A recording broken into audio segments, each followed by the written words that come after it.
우리 모든 주의 종들 주님의 이름으로 축복합니다. 오늘 여러분에게 좋은 일이 일어나기를 간절히 소망합니다. 저는 이 말씀 오늘 준비하면서 하나님은 당신을 응원합니다. 여러분 선포합니다. 하나님은 여러분의 삶을 응원하고 지지해 주시는 줄로 믿습니다.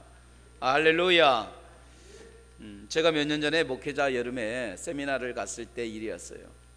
이제 여름 겨울 목사님들 그 목회자 집중 세미나가 3박 4일 정도씩 있는데 제가 여름 세미나를 이렇게 갔습니다. 그리고 오전 집회가 끝나고 이제 식사하러 나왔어요. 항상 식사하러 나와서 좀 기다리고 있는데 나이가 지긋하게 드신 목사님 한 분이 이렇게 오시는 거예요. 근데 저는 처음 뵀습니다. 아마 제가 그 나이로 그때 보니까 50대 중반 정도가 훨씬 지났던 것 같아요. 처음 우리가 만나고 뭐 알고 있던 분들이면 이런저런 이야기를 할 텐데 처음 본 분이니까 간단하게 인사하고 이제 식사를 받아서 자리에 앉았어요. 오신 순서대로 식사를 하다 보니까 그분도 우연찮게 제 자리 앞자리에 이렇게 앉게 되셨습니다. 뭐 여러분 그냥 밥만 먹을 수 없잖아요. 또 인사까지 했는데 그 이제 가장 기본적인 거 물어요. 항상 목사님들 보면 어디에 계시냐, 어디서 목회하시냐, 교단은 어디냐 그래. 그런데 이런 저런 이야기 하다 보니까 저희 교단이더라고요. 같은 교단의 목사님이시고 충남 부여에서 목회를 해요. 제가 충남 출신이니까 부여는 가깝잖아요. 더 친근해지는 거예요. 이런저런 이야기를 하다 보니까 이 목사님이 이제 여기 오게 된 사정이 있었던 거예요. 나중에 은혜를 받아, 나는 절대 교회 안 다녀 했던 분인데 하나님의 은혜를 받고 성령 체험을 하게 된 거예요. 그리고 신학을 공부하게 되고 목사가 됐어요. 그런데 그 나중에 일하다가 목사가 되니까 열정은 있는데 아무것도 할 수가 없는 거예요. 어떻게 해야 되는지도 모르고 어떻게 교회를 이끌어 가야 될지 어떻게 하나님 일을 해야 될지 잘 모르는 거예요. 답답한 마음에 여름 산상수련회에 올라온 거예요. 올라와서 기도하고 또 올라와서 이제 예배 드리면서도 늘 하나님 앞에 기도했답니다. 하나님, 내가 어떻게 해야 될지 모르겠습니다. 그리고 밥을 먹게 된 거예요. 근데 그 이야기를 제가 쭉 들으면서 저도 모르게 제 마음속에 내가 이분을 좀 도와줬으면 좋겠다 하는 마음이 들었어요. 그래서 제가 그분에게 조심스럽게 말씀을 드렸습니다. 목사님, 제가 목회자 이 세미나를 다니면서 매년마다, 그리고 제가 세미나가 아니면 평상시 매주 월요일마다 목사 사무대학이 있어서 아침부터 저녁까지 강의가 있고 기도회가 있는데 그 강의를 제가 다 이거를 적어놨습니다. 제가 그 강의를 적어놓고 2번, 3번 또 수정하고 적어놔서 몇 년치 강의가 한 노트로 한 6권, 7권 있는데 목사님, 제가 그거 빌려드릴게요 그랬어요. 제가 왜 갑자기 그런 이야기를 했는지도 모르겠지만 그 말씀을 들은 목사님의 반응이 놀라웠어요. 갑자기 음식을 드시다가 그걸 딱 내려놓습니다. 그리고 저를 한참 보시더라고요. 그러더니 갑자기 눈물을 뚝뚝뚝뚝 흘리기 시작하는 거예요. 여러분, 저는 노트를 빌려준다는 이야기가 이렇게 슬픈 이야기인지는 몰랐어요. 제가 노트를 빌려줄게 하는데 갑자기 눈물을 흘리는 거예요. 그래서 제가 당황했습니다. 그래서 목사님, 왜 그러세요? 제가 뭐 실수했습니까? 근데 이분이 눈물을 닦으면서 하는 말이 있어요. 장 목사님, 내가 늦게 은혜를 받고 목회를 하다 보니까 열정은 있는데 어떻게 해야 될지를 몰라서 이 세미나를 올라와서 정말 하나님 앞에 간절한 마음으로 제가 기도하고 있었습니다. 조금 전에도 기도하고 오는 게 바로 이런 겁니다. 하나님, 나는 열심히 하고 싶습니다. 늦게 목사가 됐으니까 더 열심히 잘하고 싶은데 어떻게 해야 잘하는지 아무것도 모릅니다. 주님, 나를 도와줄 사람을 만나게 하여 주시옵소서. 하나님, 나를 도와줄 사람을 만나게 해주세요. 그래서 내가 열심히 할 수 있도록 하나님, 나를 도와줄 사람을 만나게 해주세요. 간절하게 기도하고 왔어요. 그리고 밥을 먹는데 저를 처음 만났는데 그런 제가 노트를, 그 수년간의 노트를 빌려준다라는 거예요. 그 순간에 이 목사님의 마음속에요, 하나님이 내 기도를 들으셨구나, 하나님이 내 간절한 눈물의 기도를 응답하셨구나 하는 그 감동이 밀려온 거예요. 그 감동 때문에 눈물을 쭉 흘리시는 거예요. 저는 이 과정을 가만히 들으면서 목회를 잘하고 싶은 그 마음을 하나님이 보셨고, 그리고 부족한 종을 통해서 바로 하나님이 그 사람을 응원하게 해주셨음을 보게 되었습니다. 그분은 큰 목회를 하는 게 아닙니다. 충남 부여의 조그마한 시골 산골짜기에서요, 나중에 제가 부흥회를 하러 가보니까 교인 한 15명 정도를 모시고 목회를 하는 거예요. 평균 연령도 상당히 높아요. 그리고 부흥회를 마치고 한 2, 3년 정도 지났을까요? 다시 다른 곳에 청빙이 받아서 이제 자립하는 교회에 또 목회를 하게 되었다는 소식을 듣게 되었어요. 잘하려고 하니까, 열심히 하려고 하니까 하나님께서 주변의 상황들을 통해서 그 삶을 응원해 주시더라는 거예요.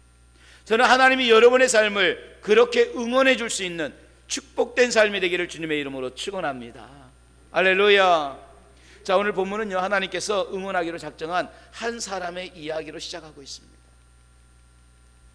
시어머니인 나오미를 따라서 베들레헴으로 온 룻은요, 베들레헴에 들어온 지 얼마 지나지 않아서 보리 이삭을 주우러 나갔어요. 그렇게 해야 살아갈 수밖에 없기 때문에. 너무나도 가난한 거예요. 먹을 것이 없는 겁니다. 그리고 10년 만에 돌아오는 그 시어머니와 함께 이제 이방 여인 룻이 보리 이삭을 주우러 나간 거예요. 그런데 때마침 그가 보리 이삭을 주우러 나갔던 그 밭이 보아스라고 하는 사람의 밭이었어요. 그는 그것도 몰랐어요. 그리고 가는 날이 장날이라고 때마침 그 보아스라는 사람이 베들레헴까지 와서 직접 그 밭을 관리하는 그 날에 만나게 된 거예요. 자, 그리고 이 보아스는 나오미를 따라 베들레헴에 온 이 룻이라고 하는 이 여인이 어떤 사람인지, 그가 왜 자기 밭에 와서 보리 이삭을 줍는지에 대해서 하나하나 듣게 됩니다. 저 사람이 이렇게 됐고, 엘리멜렉의 가족이었고, 그 남편은 죽었고, 이제 홀로 된 시어머니를 모시고 이렇게 와서 이방 땅 오늘 이곳에서 이 이삭을 줍게 됩니다. 그리고 그에 대한 이야기를 다 들은 보아스는요, 오늘 룻을 도와주기로 작정을 하게 됩니다. 근데 저는 이 과정이요, 한 가지입니다. 정말 보아스의 마음에 내가 룻을 도와줘야 되겠다는 이 마음이 들기지만, 우리가 신앙적으로 바라보면 그 마음조차도 하나님이 주시더라는 거예요. 여러분, 내가 돕는 게 아니에요. 하나님이 나를 통하여서 일하시는 줄로 믿습니다. 제가 어떻게 그 목사님을 도와줄 수가 있겠어요? 저도 잘 못하는 사람이. 그런데 그 세미나를 다니면서 유일하게 노트를 만들고 테이프 하나를 들어도 3번, 4번, 6시간, 8시간을 들었던 제가 수백 편의 그 말씀의 테이프를 준비하고 수권의 책을 준비한 제가 그분을 도와주는 것, 내가 도와주는 게 아니에요. 하나님이 준비되고 부족한 나를 통하여서 오늘 그 열심히 하려고 하는 그 목사님을 응원해 주시더라는 거예요. 오늘 보아스도 마찬가지입니다. 야, 내가 저를 도와야지, 이게 아니에요. 그 마음에 감동을 주시는 분도 하나님이신 줄로 믿습니다. 그 마음을 움직이시는 분도 하나님이신 줄로 믿습니다. 그래서 하나님이 그 마음의 감동과 은혜를 주셔서 돕게 하시더라는 거예요. 자, 그러면서 하나님은 오늘 어떻게 도우시는지 하나하나 우리에게 말씀해 주고 있습니다. 가장 먼저는요, 부족함을 채워주심으로 응원하시는 줄로 믿습니다. 우리 15절과 16절을 한번 같이 읽어볼까요? 오늘 본문의 말씀 15절과 16절입니다. 같이 읽습니다. 룻이 이삭을 주우러 일어날 때에 보아스가 자기 소년들에게 명령하여 이르되 그에게 곡식 딴 사이에서 줍게 하고 책망하지 말며 또 그를 위하여 곡식 다발에서 조금씩 뽑아버려서 그에게 줍게 하고 꾸짖지 말라 하니라. 아멘. 오늘 하나님께서는요, 보아스를 통해서 룻을 지원해 주기 시작해요. 응원해 주기 시작합니다. 그런데 뭐라고 합니까? 오늘 말씀해 보니까 룻이 이삭을 주우러 나갈 때에 보아스가 사람들에게 말합니다. 곡식단 사이에서 줍게 하라는 거예요. 꾸짖지 말라는 거예요. 여러분 잘 이 내용을 보세요. 16절에 보면 또 뭐라고 하느냐, 곡식다발에서 뽑아서 줍게 하라는 거예요. 여러분, 이건 혜택 중에 혜택이에요. 다른 누구에게도 주지 않는 혜택입니다. 내가 곡식단을 배웠습니다. 떨어진 나락이야 어쩔 수 없지만 내 곡식단을 쌓아놓은 그곳에 오늘 이삭을 줍는 사람이 오면 돼요 안 돼요? 안 돼요. 혹여나 그 사람들이 곡식단 사이에서 그 곡식을 뽑아가지고 갈 수도 있으니까 줍는 건 주울 수 있지만 곡식단 사이에 들어오면 불법인 거예요. 그렇게 해서는 안 되는 거예요. 그런데 오늘 보아스는 파격적인 거예요. 뭐라고 하느냐? 곡식단 사이에서 죽게 하라는 거예요. 곡식단 사이에서 죽게 하라. 이게 눈 감고 그냥 곡식단 사이에서 아무데나 손을 뻗으면 주울 정도로 넘칩니다. 근데 그것도 부족해서 16절에 뭐냐? 곡식단에서 뽑아서 뿌려주라는 거예요. 여러분, 이 밭에서 줍는 사람이 룻 한 사람이 아니에요. 많은 사람들이 있습니다. 그런데 그 많은 사람들 중에서 오늘 룻에게 이런 혜택을 주는 거예요. 이게 은혜예요. 오늘 이 땅에 수많은 사람들도 있습니다. 그 수많은 사람들 중에 나를 기억하시는 것이 하나님의 은혜인 줄로 믿습니다. 그런데 더 재밌는 것은 뭐냐? 우리가 한 가지 주목할 게 있어요. 하나님 우리에게 이렇게 곡식단 사이에서 죽게 하십니다. 아니 심지어 곡식을 뽑아가지고 채워주시기도 합니다. 그럼에도 불구하고요, 오늘 중요한 것은요, 죽게 하더라는 거예요. 무슨 말이냐? 오늘 풍족하게 채워주면서도 동시에 룻이 스스로 일어나게 도와주고 있더라는 거예요. 여러분 생각을 해보세요. 곡식단 사이에서 죽고 곡식을 뽑아가지고 주느니 차라리 곡식당 하나를 주는 게 나서요. 그래요 안 그래요? 꼭 뭐더러 수고합니까? 야 저기서 한 단 뽑아가지고 가 그러면 되는데 굳이 종들이 가서 그걸 뽑아가지고 뿌려주고 그 안에서 죽게 만들고 그 신경 쓸 필요가 없어요. 그냥 곡식단 주면서 가지고 가라고 하면 더 쉬워요. 그런데 그렇게는 안 하더라는 거예요. 죽게는 할 망정 곡식단 자체를 주지는 않더라는 거예요. 줍는 수고를 하게 할 만정 뽑아서 바닥에 던져줄지언정 그 다발째 그 삶에 안겨주지는 않는다는 거예요. 왜 그렇습니까? 그렇게 해야 의존하지 않기 때문에. 다음에도 또 곡식단 주면은 다음에도 또 주겠지 기대하지 않기 때문에.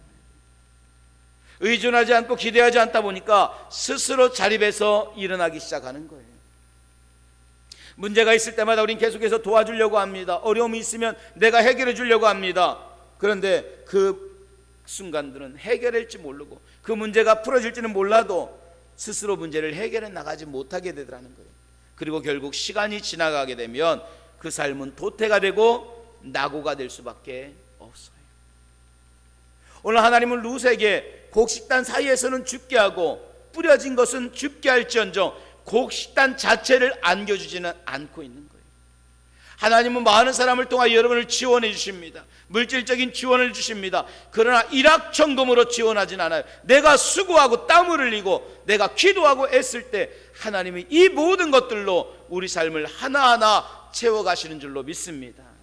그래야 내가 기도하면서 하나님을 만나기 때문에, 그래야 내가 더 기도하고 무릎 꿇기 때문에 그래요.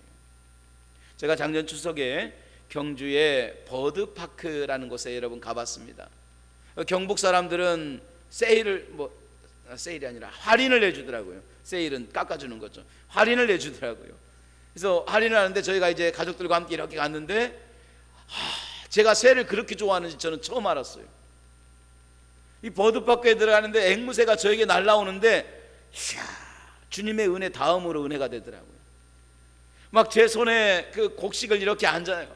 그리고 올려놓으니까 그 따뜻한 체온이 여기에 느껴지는 거예요. 얼마나 예쁜지요.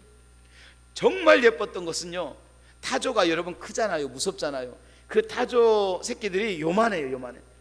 그 짧은 발로 도망가는데 꼭 저를 보는 것 같더라고요. 이야, 어떻게 저렇게 귀여울까? 어떻게 저렇게 이쁠까? 그리고 2층에 이렇게 이제 아이들과 함께 올라가는데 저희 2층에 이 부화실이 있더라고요. 그 부화실을 이렇게 가는데 마침 막 그 안에서 이 알을 쪼고 나오는 새끼의 모습을 제가 본 거예요. 근데 이렇게 가만히 보는데 너무 측은한 거예요. 그 젖은 몸으로 휘청거리면서 한참 있으니까 조금 움직이면서 막 그걸 쪼고 나오는데, 그래서 제가 그걸 보면서 야, 저거 내가 떼줬으면 좋겠다. 저거 내가 차라리 그냥 쫙 갈라주고 태어날지어다 했으면 좋겠다, 막 그런 마음이 드는 거예요. 근데 그렇게 하면 안 된대요. 자기가 쪼고 나와야 면역력이 생기고 자기가 쪼고 나와야 힘이 생긴대요. 내가 도와주면 너무너무 쉬울 것 같지만 그게 아니라는 거예요. 그 고통스러운 과정을 통해서 더 건강해지고 더 일어설 수 있다는 거예요. 하나님은 오늘 우리를 그렇게 도우시더라고요. 곡식단 사이에서 죽게는 하십니다. 심지어 그걸 뽑아서 줄 수 있도록 모든 걸 준비해 주십니다. 그러나 곡식단 자체를 안겨주지는 않더라는 거예요. 내가 기도하게 하시고 내가 수고하게 하시고 내가 땀을 흘리게 하십니다. 일확천금으로 주시는 게 아니라 그렇게 눈물로 기도할 때 하나님은 그 모든 곡식단 사이에서 기쁨을 누리게 하심으로 내 삶을 응원하시고 채워주시는 줄로 믿습니다. 더 나아가서 오늘 말씀을 보면서 하나님이 이렇게 채워주심으로 응원할 뿐만 아니라 그 날개 아래 보호해 주심으로 응원하고 계심을 볼 수가 있습니다. 우리 한번 다시 14절로 16절까지를 천천히 읽어볼까요? 14절, 15절, 16절입니다. 세 구절 한번 천천히 읽습니다. 시작. 식사할 때에 보아스가 룻에게 이르되 이리로 와서 떡을 먹으며 내 떡 조각을 초에 찍으라 하므로 룻이 곡식 빼는 자 곁에 앉았으니 그가 볶은 곡식을 주매 룻이 배불리 먹고 남았더라. 15절입니다. 룻이 이삭을 주우러 나갈 때에 보아스가 자기 소년들에게 명령하여 이르되 그에게 곡식단 사이에서 줍게 하고 책망하지 말며 또 그를 위하여 곡식 다발에서 조금씩 뽑아버려서 그에게 줍게 하고 꾸짖지 말라 하니라. 여러분, 우리가 14절을 다시 한번 주목하면 뭐라고 하냐, 이리 오라는 거예요. 14절에 말하죠. 식사할 때에 룻에게 말합니다. 이리로 와라, 떡을 먹으라. 같은 신분이 아니에요. 이방 여인입니다. 주스러운 사람입니다. 그런데 그를 내 집안의 일꾼과 같이 함께하는 식구와 같이 초청하고 있는 거예요. 떡 조각을 함께 초에 찍으라. 내 것이 아닌 준비된 것을 함께 먹고 한 식구로 또 한 가족으로 맞이해주고 있다는 사실입니다. 그런데 이 보아스가 뭐라고 하느냐, 15절에 책망하지 말라 그랬어요. 16절 마지막에도 말합니다. 꾸짖지 말라 그랬어요.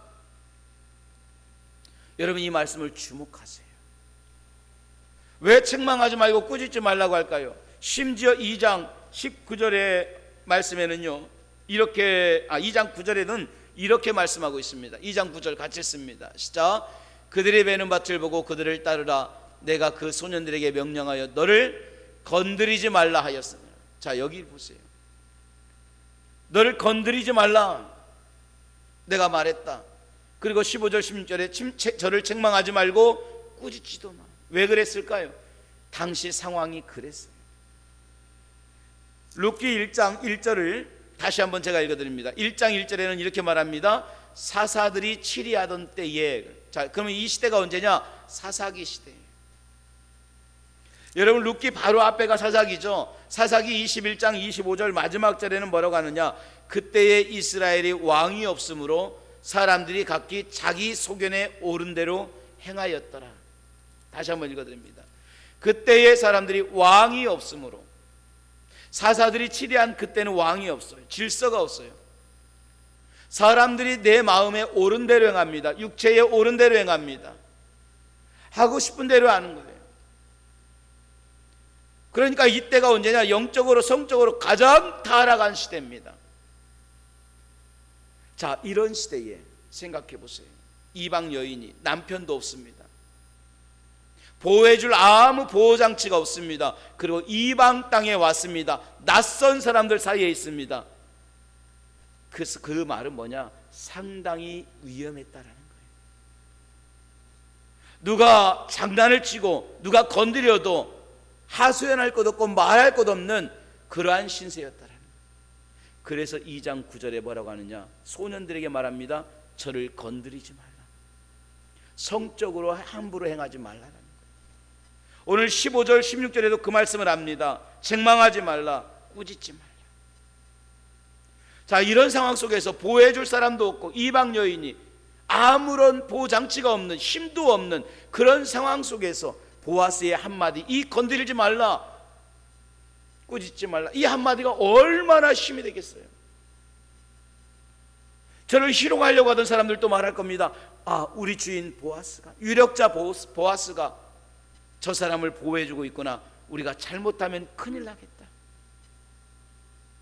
딱 그 마음을 갖고 건들려고 하는 마음을 갖지 않게 되더라는 거예요. 저 사람은 주인이 늘 신경 쓰는 사람이야. 우리가 함부로 해서는 안 돼. 저는 이 말씀을 읽으면서 감동을 받기를, 여러분, 성령이 이 험한 시대, 이 악한 시대에 우리가 살아갈 수 있도록 이렇게 그 날개 아래 품어주시는 줄로 믿습니다. 오늘 내 힘으로 사는 게 아니에요. 내 능력으로 사는 게 아니에요. 내 지식으로, 내가 배운 것, 내가 가진 그 힘으로 사는 게 아니에요. 우리 하나님의 은혜로 살고 그 날개 아래 품어주심으로 오늘 하루하루 우리가 살아가는 줄로 믿습니다.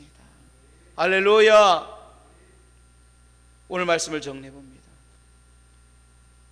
베들레헴에 가보면 많은 밭이 있어요. 저는 여러 차례 가봤지만 그 가보면서 제가 그래요. 어디가 보아스의 뜰이었는지, 어디가 룻과 보아스의 사랑의 밭이었는지는 아무도 몰라요. 그러나 그 넓은 베들레헴 들판을 보면서 저기 어딘가에서 오늘 룻기의 배경이 되었고 하나님의 은혜의 이야기가 시작되었음을 생각해 봅니다. 그 많고 많은 곳에 하나님께서는 그 연약한 여인을 보아스의 밭으로 인도해 주셨습니다. 그리고 그것에서 먹을 것을 공급해 주셨습니다. 또한 보호받을 수 없는 그 연약한 인생을 가장 힘이 있는 유력자의 손인 보아스의 손으로 하나님께서는 그 날개 아래 보호해 주시더라는 거예요. 저는 이렇게 일어나는 이 모든 일들을 돌아보면서 묵상할 때에 잔잔한 마음에 은혜가 왔어요. 물론 보아스가 도와주는 것 같고 보아스가 보호해 주는 것 같고 보아스가 다 해주는 것 같지만 그 뒤에는 보이지 않는 하나님의 손이 있었다는 거예요. 늘 그 손은 룻을 향해 있고요, 그 날개는 룻을 향해 펼쳐져 있다는 거예요. 하나님은 그 마음을 감동시키셔서 오늘 룻의 삶을 응원해 주고 있는 거예요. 뭐라고 응원할까요? 너 잘하고 있다. 힘들지만 너 잘하고 있어. 걱정하지 마. 내가 너와 늘 함께하고 있단다. 이방 땅에 와서 그 홀 시어머니를 섬기는 삶이 얼마나 힘들겠어요. 그것도 험한 사사기 이 시대에 사람들이 각기 옳을 대로 생각하기에 옳은 대로 행하던 그런 험한 시대에 좌절된 마음일 수도 있어요. 가난한 현실을 보면서 절망할 수도 있습니다. 그럼에도 불구하고 그런 삶에서 하나님은 물질로 채워주시고, 하나님은 그날 먹을 걸로 주시고, 하나님은 사람들을 통해서 계속 응원해 주시고 있는 거예요. 너 잘하고 있어. 내가 너 지켜보고 있어. 두려워하지 마. 걱정하지 마. 저는 2024년도에 들면서 그동안 제가 그런 어느 순간인가 그런 마음을 받았어요. 하나님이 내 마음을 위로해 주시는구나. 왜 갑자기 그런 마음을 받았는지는 모르겠지만 어느 순간 저 현관에서 성도들이 오는 걸 이렇게 보면서요, 정말 깜짝 놀랐던 것은 수년 동안 오지 못했던 새신자들이, 그 성도가 다시 교회로 나오는 거예요. 또 어떤 이유인지 모르겠지만 그냥 교회를 안 나오시던 분이 한 5, 6년 이상이 쉬고 있다가 그날 오시면서 저에게 목사님, 저 다시 와도 될까요? 그 물으시는 거예요. 그런 그 성도들을 가만히 보면서 제가 하나님 앞에 기도했습니다. 하나님, 이렇게 제 마음을 위로해 주시는 거예요. 힘들고 어렵고 내가 잘 못하나 보다, 그런데 나는 잘해야 되는데, 잘하고 싶은데 하는 그런 마음을 했는데 하나님이 저들을 통해서 다시 내 마음을 위로해 주시는 거라. 사랑하는 주의 종들이요, 하나님은 오늘도 여러분의 삶을 응원해 주시는 줄로 믿습니다. 때로는 자녀들을 통해서, 때로는 여러분의 남편을 통해서, 때로는 그 삶에 하나하나 부어주시고 품어주시고 섬세하게 이끌어 가시는 그 모든 삶의 과정을 통해서 우리를 깨닫게 하시는 거예요. 오늘도 하나님은 여러분에게 관심이 있으시고 하나님은 우리의 삶을 응원해 주십니다. 이 하나님의 응원을 통해서 날마다 회복이 되고 다시 일어나서 주를 위하여 힘차게 걸어갈 수 있는 저와 여러분이 되기를 주님의 이름으로 축원합니다. 할렐루야. 기도하시겠습니다.